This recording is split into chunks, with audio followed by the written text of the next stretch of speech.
আসসালামু আলাইকুম রহমতুল্লাহি ওবরকাতুহু। সম্মানিত দর্শক, ভারতে নিযুক্ত মার্কিন রাষ্ট্রদূত মিস্টার সার্জিও গোর অত্যন্ত প্রভাবশালী। তিনি কেবলমাত্র একজন রাষ্ট্রদূত নন।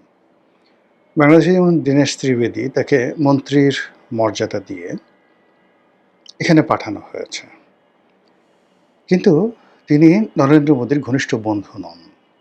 কিন্তু বাংলাদেশে যদি এখানে অজিত দোভালকে বা জয়শঙ্করকে, যাদের সঙ্গে জনাব নরেন্দ্র মোদীর খুব ভালো সম্পর্ক, কিংবা ধরুন অমিত শাহের মতো ঘনিষ্ঠজন মোদীর, তাকে যদি বাংলাদেশের রাষ্ট্রদূত করা হয়, সেক্ষেত্রে আমরা কি মনে করব? যে মোদী একটা অফিস ঢাকাতে করতে চাচ্ছেন বা করেছেন।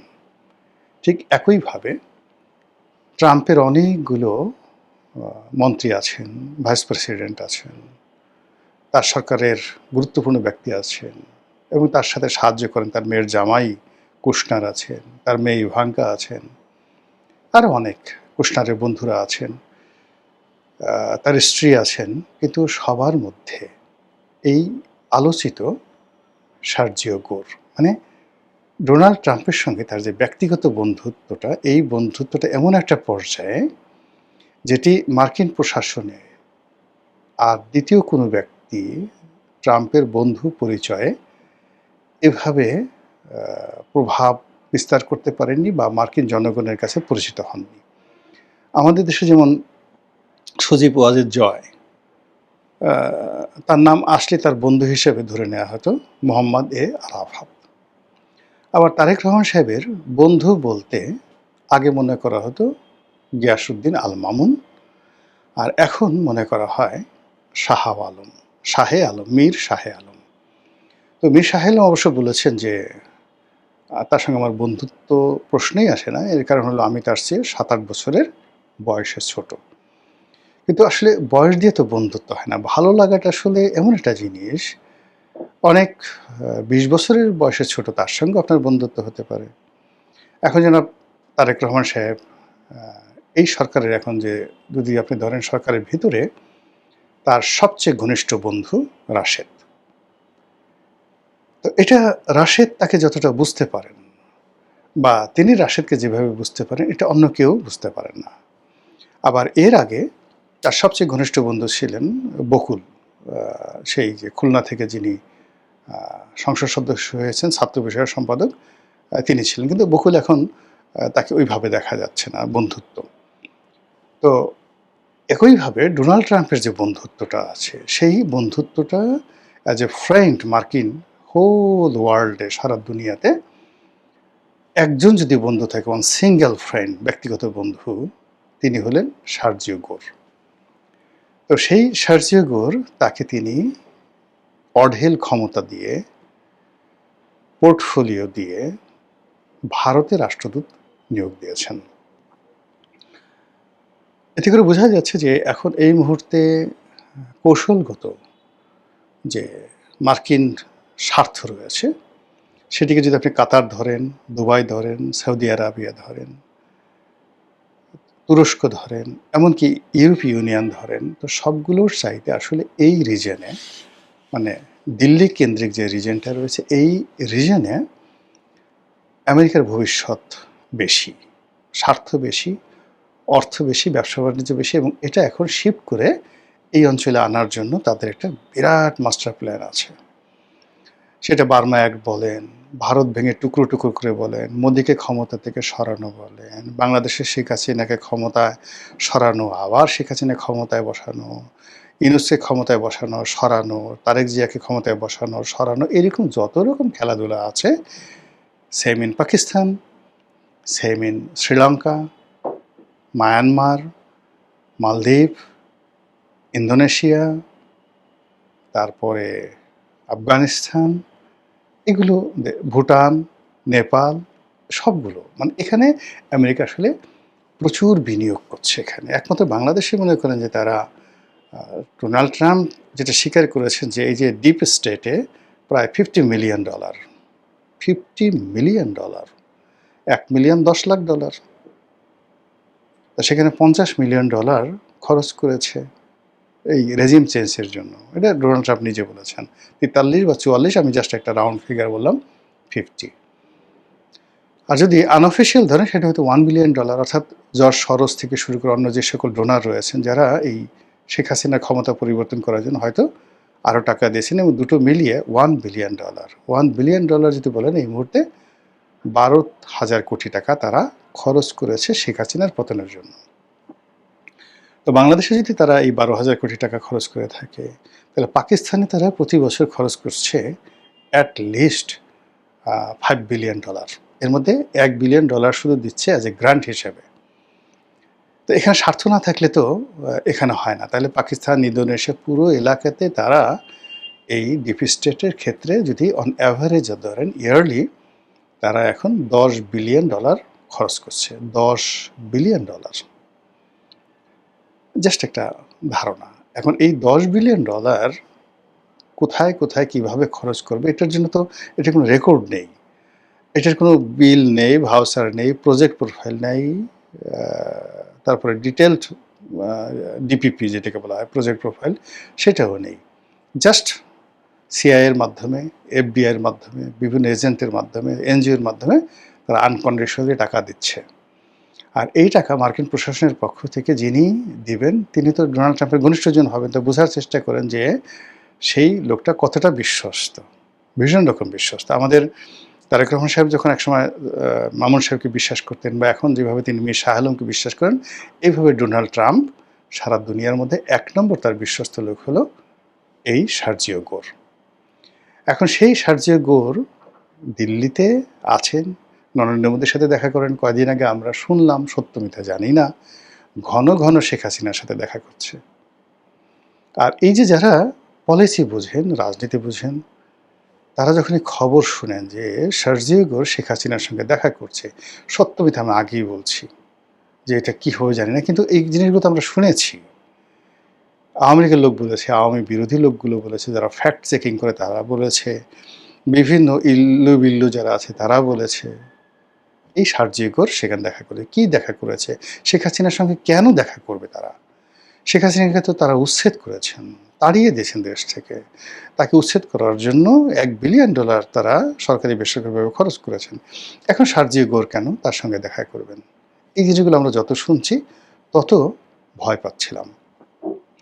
এর মধ্যে আবার আরেক ঘটনা ঘটেছে। সার্জিও গোর তার সঙ্গে সঙ্গে সেখানে যিনি ইসরায়েলের রাষ্ট্রদূত রয়েছেন, এই দুজনে মিলে বাংলাদেশে একবার কি হলো,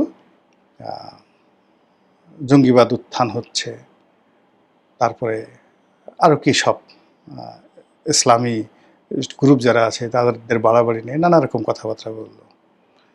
এবং ইসরায়েলের যে রাষ্ট্রদূত সে যেটা বলে ফেললো যে বাংলাদেশে হামাস তৈরির কারখানা, এখান থেকে হামাস তৈরি হচ্ছে, এখানে ট্রেনিং দেওয়া হচ্ছে, এবং এই ট্রেনিংগুলো নিয়ে তারা মধ্যপ্রাচ্যে পাঠাচ্ছে, অন্যান্য সারা দুনিয়াতে তছনছ করছে। এটা নিয়ে বাংলাদেশে বেশ উত্তাল চললো, এবং এই ঘটনার সাথেও সার্জিও গোরের নাম চলে আসলো। সেই সার্জিও গোর বাংলাদেশে আসছেন।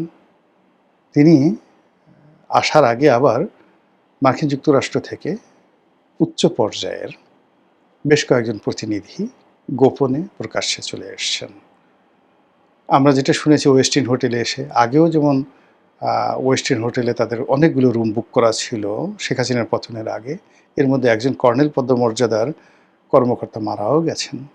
আর পিটার দি হাঁস থেকে শুরু করে অন্য সব হাঁস মুরগি যা আছে সব তো নিয়মিত আসা যাওয়া করছে।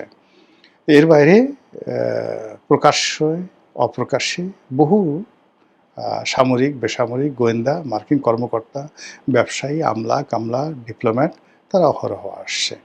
এবং এই সার্জিও গোরের আগে আমরা দেখলাম যে বেশ কয়েকজন কূটনীতিবিদ, উচ্চপদস্থ কূটনীতিবিদ বাংলাদেশে আসছেন। হাউ ডেমোক্রেসি ইজ মুভিং,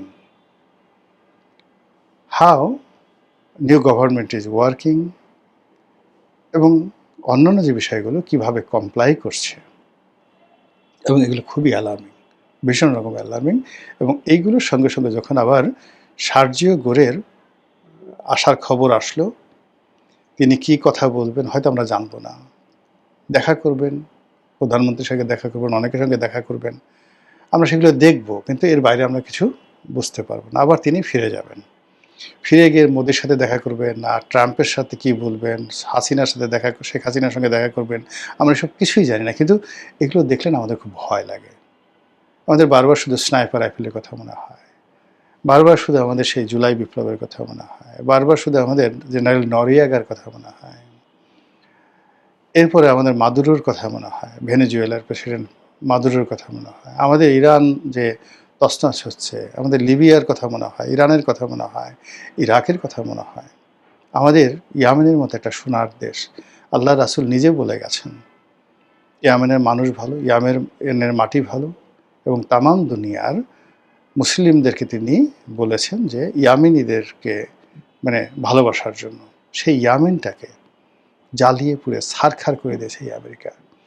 যে সিরিয়া ৫,০০০ বছরের সেই ইতিহাস আরও পুরনো।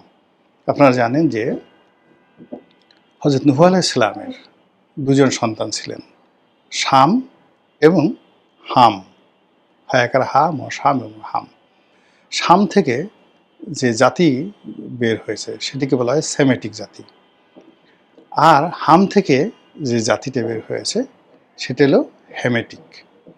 তো সেমেটিক এবং হেমেটিক এই দুটো জাতির সত্তা হযরত নূহ আলাইহিস সালামের পরে যারা জীবিত ছিলেন এই দুই সন্তানের বংশধররা এই পৃথিবী ডমিনেট করেছে, এবং এখন পর্যন্ত তাদের ভাষা, তাদের রক্ত, তাদের কৃষ্টি কালচার, এবং এই যে সেমেটিক সভ্যতা, অর্থাৎ তার যে হযরত নূহ আলাইহিস সালাম, শাম ইবনে নূহ এরপরে যে জাতিসত্তাটি পৃথিবীতে আধিপত্য বিস্তার করেছে, এটা হলো first stage of human civilisation. Second stage হলো হযরত ইব্রাহিম আলাইহিস সালাম, এবং এই হাম এবং শামের পর হযরত ইব্রাহিম আলাইহিস সালামের দুই সন্তান হযরত ইসমাইল আলাইহিস সালাম, যেগুলো বনি ইসমাইল, যেগুলো নজদ এবং ইয়ামেনে আছে, আর সমস্ত আরব অঞ্চলে ছড়িয়ে পড়েছে বনি ইসরাইল। একটা হলো বনি ইসমাইল আর একটা হলো বনি ইসরাইল। তো এই যে বনি ইসরাইল, তারপরে বনি ইসমাইল, হযরত ইসমাইল আলাইহিস সালামের বংশধর, এবং তার আগে হাম এবং শাম, এই সকল জনগোষ্ঠী যে সভ্যতা তৈরি করেছে, এই সভ্যতার নাম্বার ওয়ান পাদভূমি হলো সিরিয়া, দামেস্ক। সিরিয়ার পরে এই সভ্যতাটা চলে গেছে কোথায়? ব্যাবিলনে। ব্যাবিলন থেকে এই সভ্যতার একটা অংশ আসছে জেরুজালেমে। তো সেই সিরিয়া, সেই দামেস্ক, যে শহরের ইতিহাস মোর দ্যান 5,000 ইয়ার্স, পৃথিবীতে অন্য কোনো শহর ৫,০০০ বছরের পুরনো কোনো শহর নেই টিকে আছে, সেই দামেস্ককে আমেরিকা শেষ করে দিয়েছে, তছনছ করে দিয়েছে। কাজে আমাদের তো ভয় হয়, আমাদের ভয় হয় যে সার্জি হুগো কেন এলেন, কি করবেন, কি বলবেন, আবার কি বিমান কেনার কথা বলবেন, আরও কি শর্ত দেবেন, আরও কোনো চুক্তির কথা বলবেন কিনা, কিংবা শেখ হাসিনার বিষয়ে তিনি কথা বলবেন কিনা, আওয়ামী লীগের বিষয়ে কোনো কথা বলবেন, আমরা কিচ্ছু জানি না। কিন্তু আমরা যখনই এই নামগুলো শুনছি তখন আমাদের ভয় লাগে, ভীষণ রকম ভয় লাগে। মহান আল্লাহ আমাদের এই চিত্তকে ভয় শূন্য করে দিন। আসসালামু আলাইকুম রহমতুল্লাহি ওয়া বারাকাতুহু।